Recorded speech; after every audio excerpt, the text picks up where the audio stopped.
Hello everyone. Welcome to today's spiritual communion. Today being the 27th of March, Friday, and the fourth week of Lent.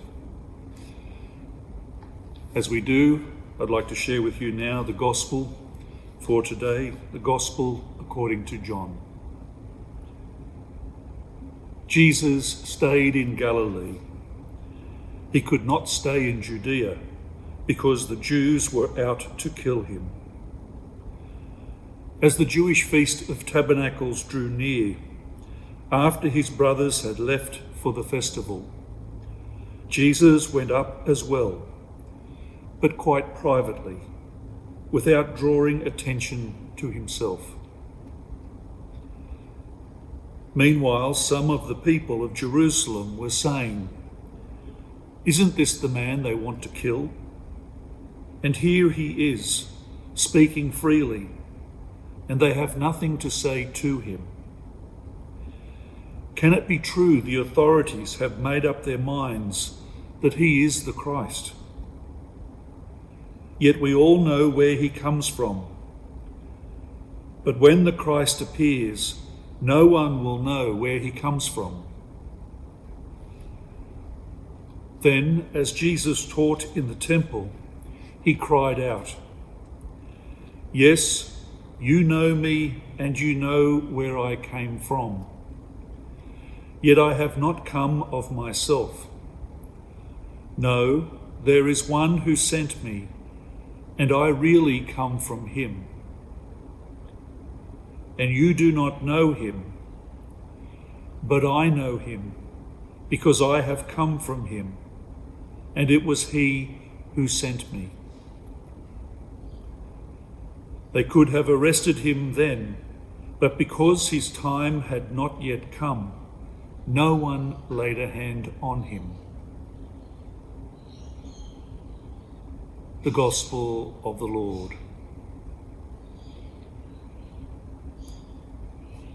Continuing over this past week, we're seeing the growing divide between Jesus and the Jews, to the point now where they're out to kill him and he can't even stay within the cities. In this gospel, Jesus reiterates his relationship with the one who sent him. "Yes, I have not come of myself. No, there is one who sent me, and I really come from him." So again, Jesus is reiterating to the Jews this relationship that he has with the Father. What's interesting for me about this gospel is the theme of time that runs through John's gospel. We hear at the end there, they would have arrested him then, but because his time had not yet come, no one laid a hand on him. This theme of time for John has been there right from the very beginning of Jesus' public ministry. Remember the wedding feast at Cana. Mary asked Jesus to help the couple who are getting married by turning the water into wine.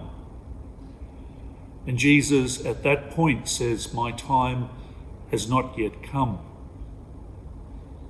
And now, again, in this gospel, we hear Jesus saying again those exact same words, "My time has not yet come."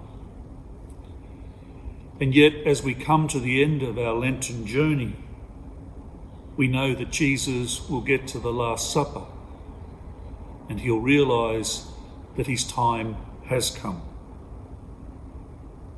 The time for why he came into the world. That's the time of glorification. Which is why I've gathered today in St Agnes Church, and you can see our beautiful crucifix behind me. So as we reflect today, we might ask ourselves, in our time now, in this time, despite the circumstances that we find ourselves in, what do I have to do to be ready for Easter this year? Thanks again for joining me with this spiritual communion. As I do at the end of these little broadcasts, I just let you know that if we can assist in any way, please ring 65831024. Please visit our parish website, www.stagnesParish.org.au. And please, we'd love to hear from you with your email address. And if you'd let that address be sent to pastoraloffice@stagnesparish.org.au, we'd love to hear from you. Thanks so much, and I'll see you again tomorrow. God bless.